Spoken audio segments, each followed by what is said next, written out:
Hello, everybody. My name is Mike Guerin. I'm your District 4 Carroll County Commissioner. And thanks for joining me on my podcast, which is actually more of a podcast, I guess. This time it's a video, so we're sort of in uncharted territory. But I am honored, very honored to have with me today Carroll County State's Attorney, Haven Shoemaker. Thanks for having me, Commissioner. Good to be on. Welcome, sir. Thank you very much for coming. One of the reasons I wanted to chat with you, obviously there are enough things going on at the Carroll County State's Attorney's Office to keep us busy for hours, and it's not slowing down, is it? No, it really isn't. Crime doesn't take a holiday, so yeah. And of course, we know that the state doesn't make things any easier sometimes as well. So. No, not at all. They hamstring us to the extent they can, but we muddle through. And you and your staff, and of course the sheriff's office, I mean, we've got the best in the state, and we're so appreciative of that. So interestingly, a few months back, you announced that you were not going to be running for Carroll County State's Attorney again at the end of this term, which ends in December of 2026. We've known each other for several years now, and I immediately thought to myself, I've got to talk to Haven, because the term public service is overused in today's society. But in your case, I think that your tenure here in the county and what you've done and the positions you filled, I think it's just extraordinary. And I wanted to talk about them a little bit.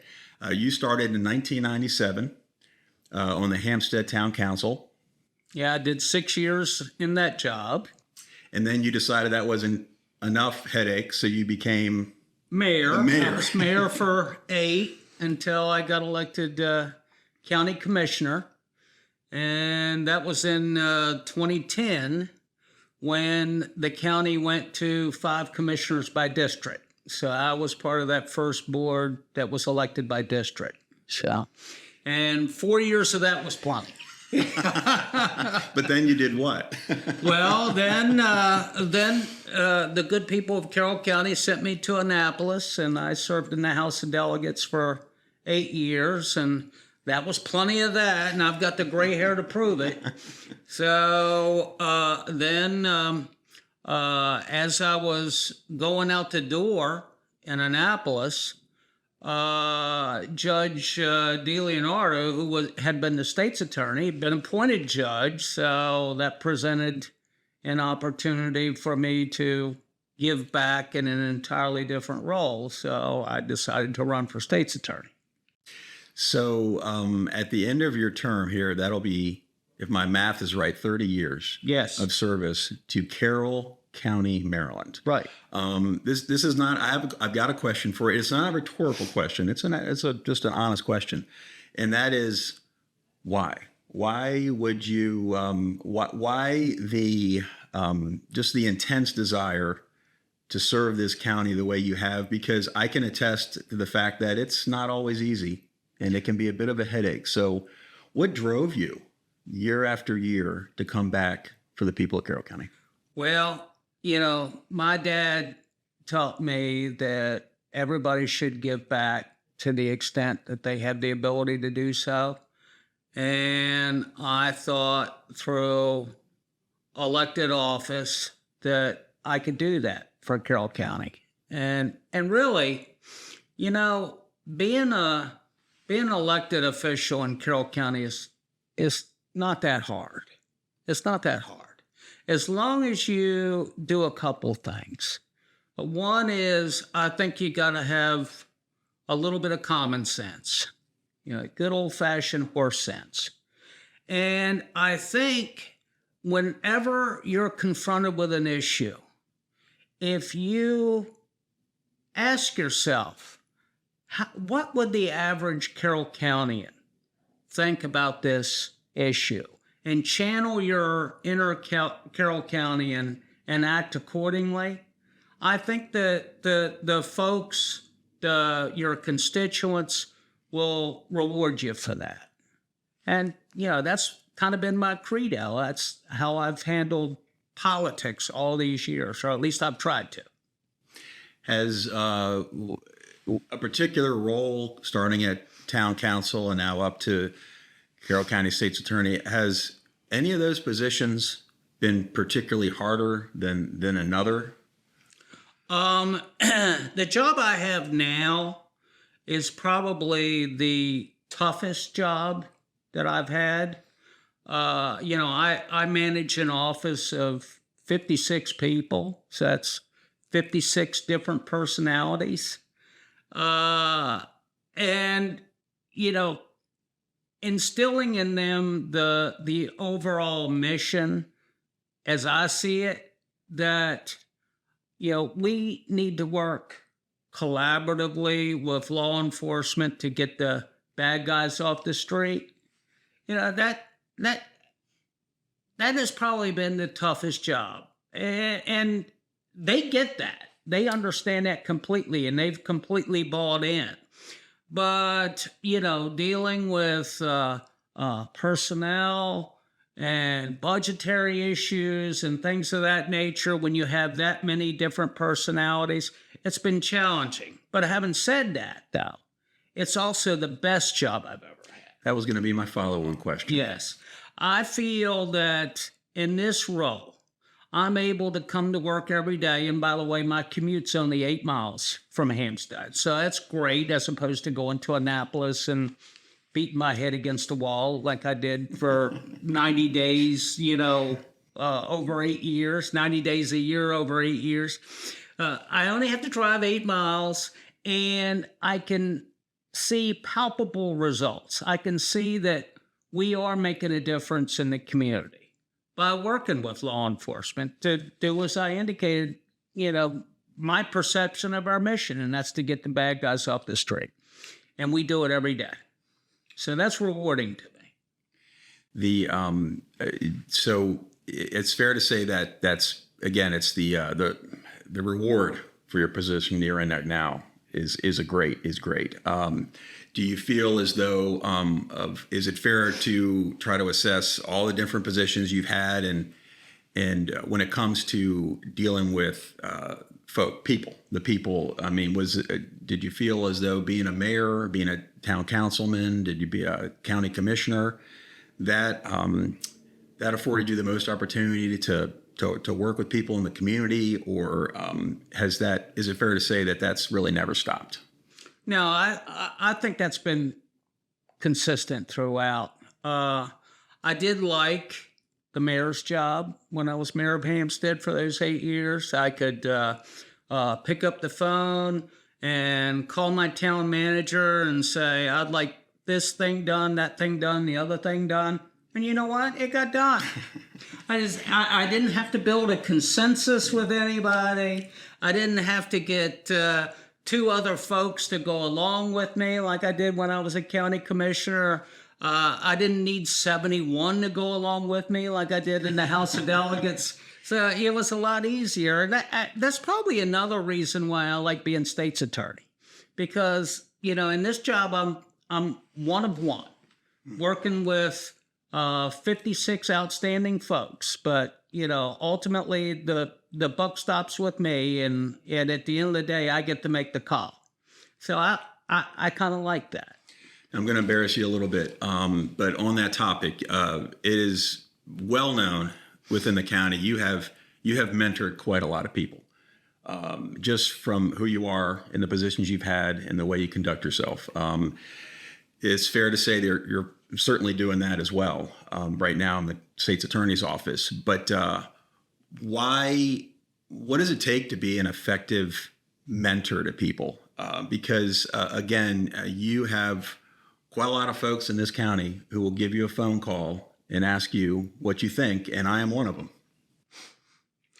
Well, I mean, I guess, when you've been around as long as I have, you accumulate certain experiences that, you can draw upon when folks pick your brain about a topic.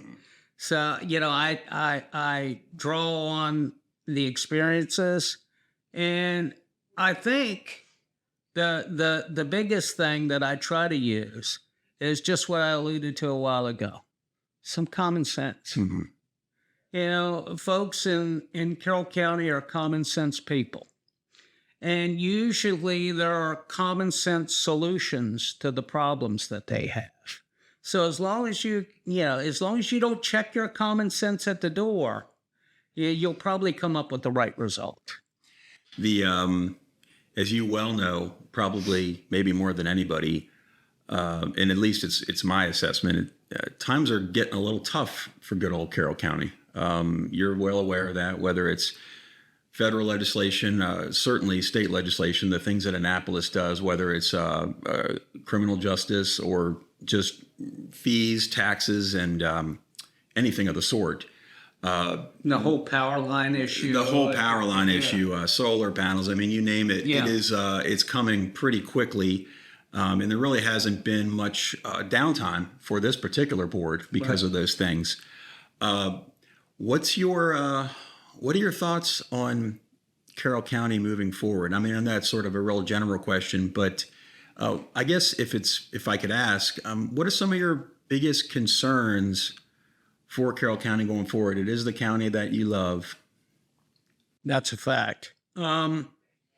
Well, I see a continued effort from Annapolis to usurp local control. And I think that is very concerning.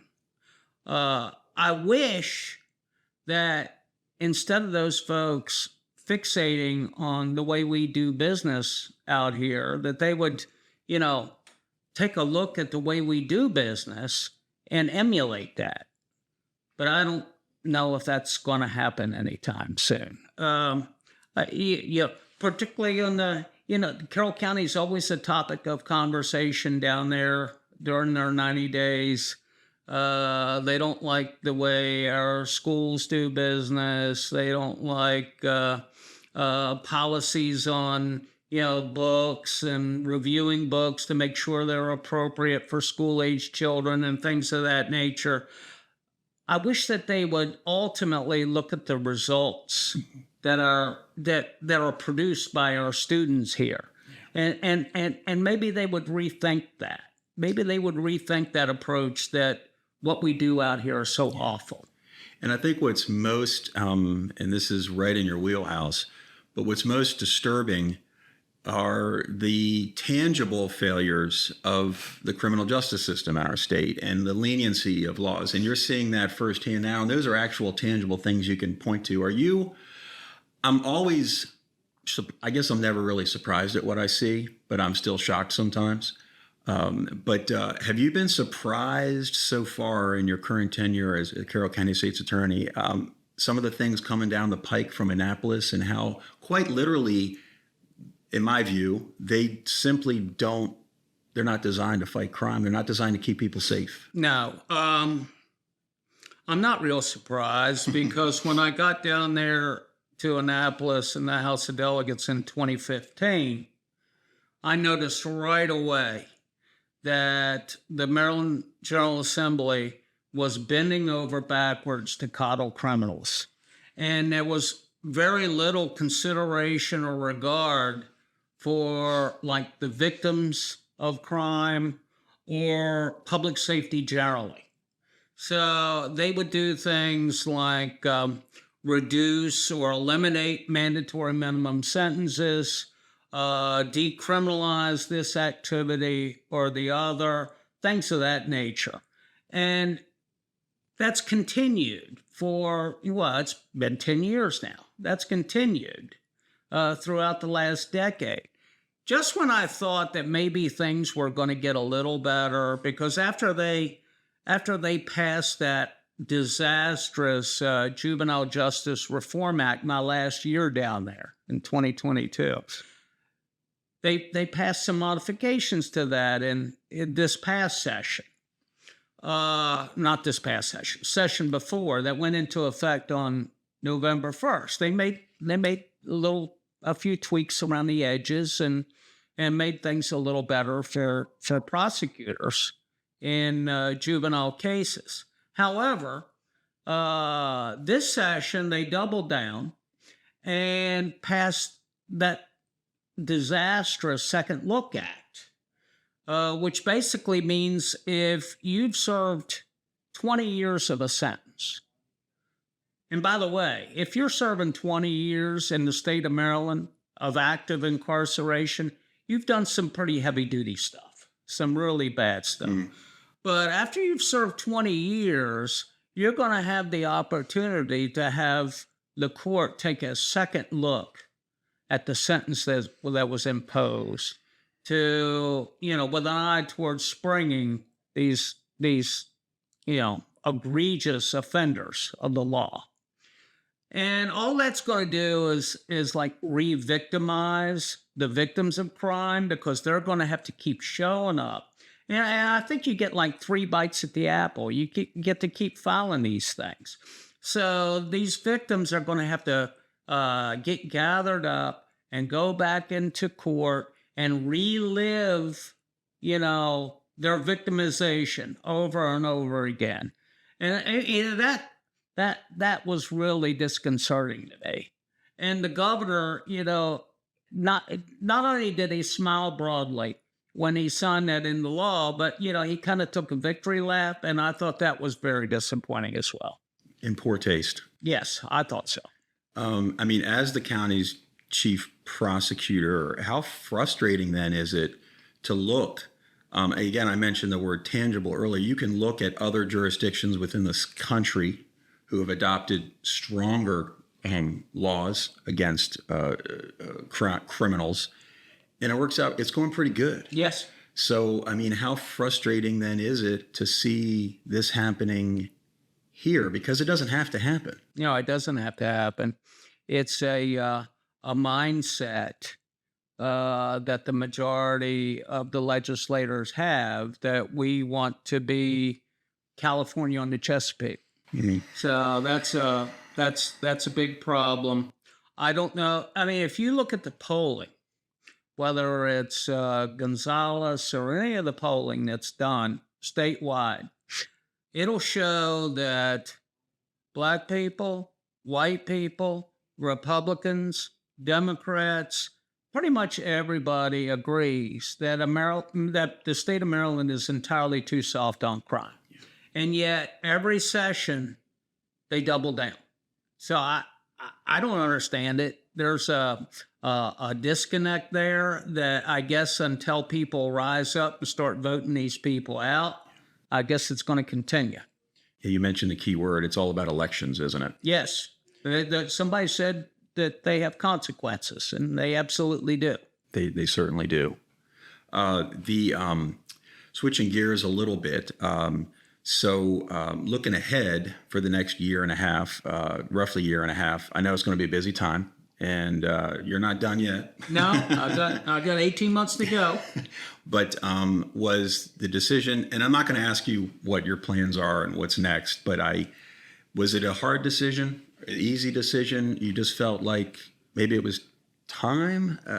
Well, look, when my term's up, I'll be a couple weeks shy of my 62nd birthday. So that seems like a good time to go. Another thing is, I promised my wife, who was long suffering, that I would, run for state's attorney with her blessing and do the best job I possibly could for 4 years and then pull a ripcord. So I made that promise to her, and I'm going to keep it. Promise made, promise kept. Right. You and I have just a couple things in common. One of them will be that we've both served as a commissioner, but we also have an affinity for all things North Carolina. I've got kids in school down there, and I went to college down there, and I was stationed down there, and I love it. And I've got a lot of friends out in Western North Carolina. So I want to ask you this question. So let's say a couple years from now, you're just minding your own business, where you live. 2-part question. First part is, would you ever consider getting involved again in politics, in becoming an elected official? What was the other part of it? Okay, we'll pass on that. I think I might have just gotten I could have just gotten in trouble there. My be hard my plan is to go back to North Carolina, which is where my family's from. My wife and I have a place on a mountain that my family's lived on almost 200 years. It's a little county of 27,000 people. I'm related to about half of it. A couple of those relatives have suggested that I come back there and run for county commissioner. And my wife has shot them all kinds of dirty looks about that. So that's probably not in the cards. Probably not. You know, I've got a honey-do list that I've been compiling. So I've got a lot of projects, and you know, I've thought about, if I get incredibly bored, I've thought about maybe doing some substitute teaching. Wow, that could be your toughest job ever. Yeah, exactly. I'm sure it would be. So I might look into that. Fair enough, and we'll leave it at that. We'll leave the future plans at that. And I do love that area, and I've got a lot of friends in Boone, and I go there as often as I can, and some other Great places. place. When I was in college in Charlotte, I met a lot of guys out in Western North Carolina. Yeah. Couldn't spend enough time with them. It was just so terrific. Well, I guess this is my final question. No more hard questions that might get you in trouble with the higher ups. So you are anywhere in a couple of years. You could, maybe it's North Carolina, maybe you're coming back up to Carroll County because we need your help on something. But either way, somebody stops you and they ask you, well, what did you do? What did you do? What was your career? Because people love to ask that question. Oh yeah. I don't know if that's an easy answer for you or not, but let's say somebody does that. They come and say, hey, Haven, what did you do up north? What did you do? I mean, what do you tell them? You've got 30 years of different positions. 34 years practicing law. 34 years practicing law. Yeah. How do you answer that speaking question? Of that, because I've got files, all kinds of files from the practice of law, and at last count, I opened like over 8,000 files in 28 years. So yeah, I mean, when I was practicing law, I kind of catered to like a working class, middle class group of clients, and kind of carved out a niche for myself. I think that's because they were like underserved. Yes. Yeah. The law firms over here in Westminster were a little too high dollar for them. So, they came to me. I think that's part of that overall philosophy that I've tried to live by, is to try to help people where they are. And I guess if somebody asked me the question, what did you do? I think I'll try to say I did the best I could to try to give back to the community.